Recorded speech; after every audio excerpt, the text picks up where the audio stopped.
네, 김영환입니다. 같이 말씀 묵상하겠습니다. 사우스웨스트라고 하는 항공 회사가 있습니다. 굉장히 급부상해서요, 자리를 잘 잡았는데요.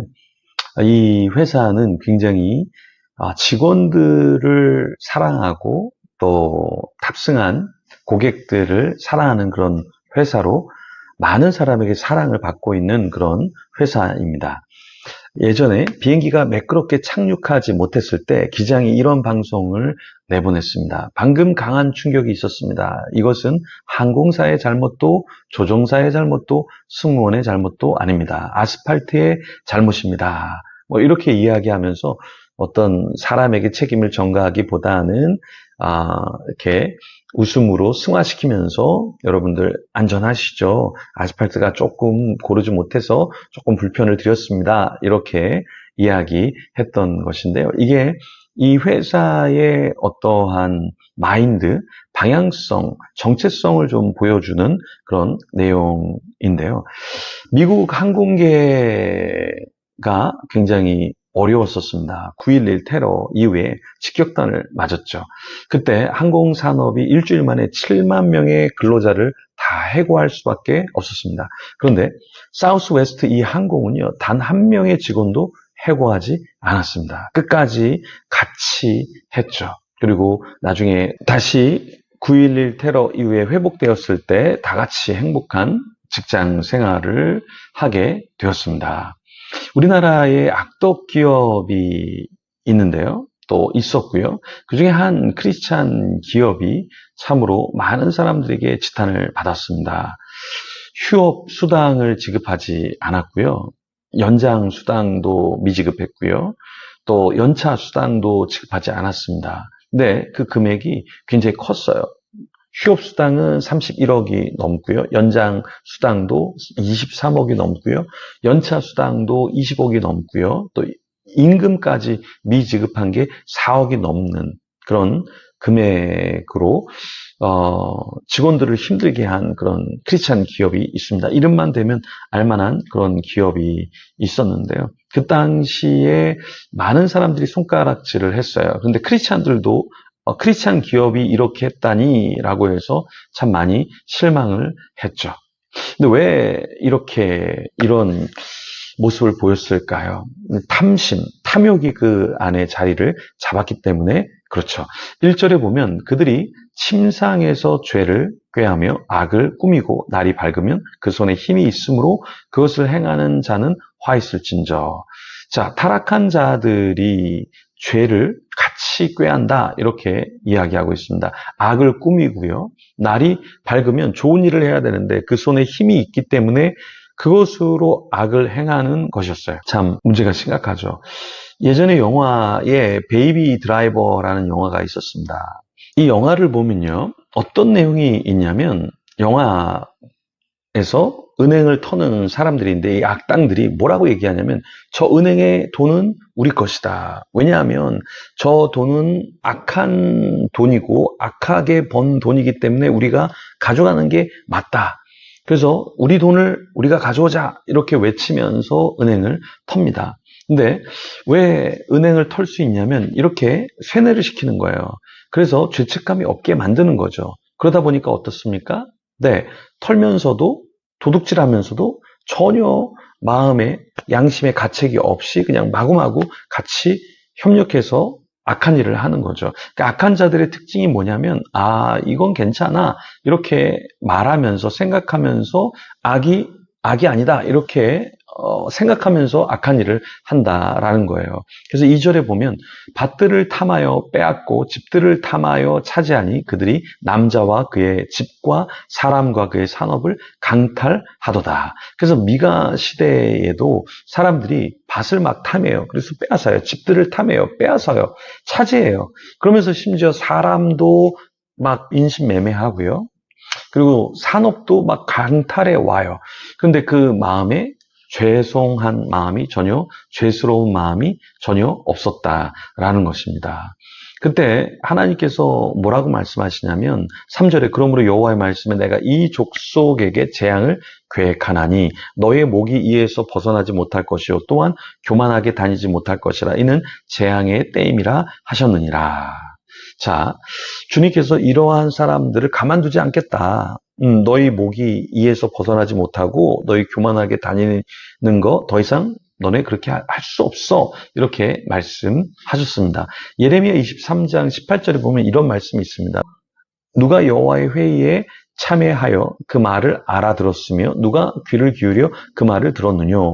그래서 이 예레미야 시대에 하나님께서 예레미야에게 야, 왜 사람들이 왜 이렇게 살까? 그런데 예레미야 같은 너 같은 사람은 여호와의 회의에 참여해서 그리고 내가 어떠한 생각과 어떤 말을 하는지 좀 알아들었으면 좋겠어. 그러면 하나님이 계시로 이 말씀을 주셨죠. 우리도 마찬가지입니다. 탐욕자의 어떠한 소리, 세상의 소리를 들으면서 우리가 세상 사람들처럼 똑같이 탐욕적으로 사는 것이 아니라 주님이 원하시는 삶을 살아야 한다라는 것이죠. 4절에 보면 그때 너희를 조롱하는 시를 지으며 슬픈 노래를 불러 이르기를 우리가 온전히 망하게 되었도다. 그가 내 백성의 산업을 옮겨 내게서 떠나게 하시며 우리 밭을 나누어 패역자에게 주시는도다 하리니. 자, 그때에 어떤 일이 있습니까? 조롱하는 시를 지어서 슬픈 노래를 불러서 우리가 온전히 망하게 되었도다. 그가 내 백성의 산업을 옮겨 내게서 떠나게 하시며 우리 밭을 나누어 패역자에게 주시는도다 하리니. 자, 이런 안 좋은 상황이 펼쳐질 수 있다라고 말씀하셨습니다. 그런데 주님께서 조금만 기다려. 내가 정말 너희를 돌볼게. 라는 이 메시지가 사실은 선지서의 메시지거든요. 누가복음 18장 8절에 보면 이런 말씀이 있어요. 내가 너에게 이르노니 속히 그 원한을 풀어 주시리라. 그러나 인자가 올 때에 세상에서 믿음을 보겠느냐 하시니라. 자, 주님이 아예 안 보시는 것이 아니라 보고 계시지만 조금 하나님이 참고 계신 거거든요. 근데 그런 상황 가운데서 포기하지 않고 믿음을 보이는 자가 필요하다라는 것이죠. 어떤 사람이 사막을 가는데 너무 물을 마시고 싶어 했습니다. 그런데 도와주는 사람, 물을 주는 사람이 없는 거예요. 근데 갑자기 어떤 사람이 나타났어요. 그리고 그 사람에게 뭐를 주려고 하냐면 넥타이를 이렇게 팔려고 하는 거예요. 너 넥타이 좀 사라. 넥타이가 좀 필요할 거야. 근데 그 사막에서 갈증을 느끼는 사람이 물을 주세요. 저한테 물을 주세요. 라고 했는데도 그 사람이 물을 주는 게 아니라 넥타이를 계속해서 팔려고 한 거예요.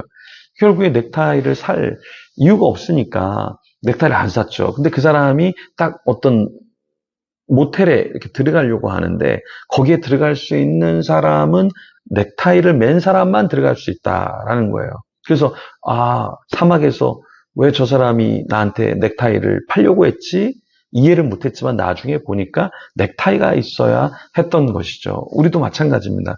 나는 지금 돈이 필요한데, 나는 지금 미래 안정이 필요한데, 나는 지금 건강이 필요한데, 나는 지금 나를 좀 칭찬해 줄 사람이 필요한데 왜 이런 사람은 안 나타나지? 라고 생각할 수 있는데 정말 우리에게 지금 필요한 것은 그런 것도 필요하겠지만 더 필요한 것은 우리가 생각지 않은 어떤 다른 것일 수 있다라는 거예요.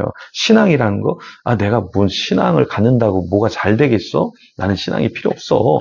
이렇게 생각할 수 있는데 주님께서는 아니, 네가 필요한 거 그것도 필요하지만 너에게는 더 필요한 게 있어. 어떤 내적인 열매, 어떤 하나님을 사랑하는 거, 이웃을 사랑하는 거, 그게 더 너한테 필요할 수도 있어. 우리는 막 웅덩이, 어떠한 마실 것, 어떤 취할 것, 누릴 것 이런 걸 우리가 많이 원하잖아요. 그래서 하나님을 떠난 어떤 다른 것을 우리가 원하면서 살 수 있어요.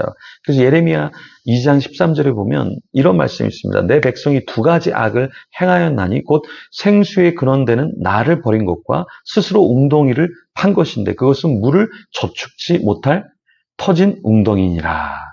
자, 하나님 앞에서 백성들이 죄를 짓는데 그게 뭐냐? 생수의 근원되는 주님을 버리고요. 오히려 웅덩이를 파고 물을 저축하려고 하면서 또 그 터진 웅덩이를 부여잡고 있는 인생이다라는 거예요. 터진 웅덩이 얼마나 허망합니까? 근데 하나님을 버리고 야, 나 웅덩이 팔 거야. 나 웅덩이 팔 거야. 내가 살 길을 내가 찾을 거야.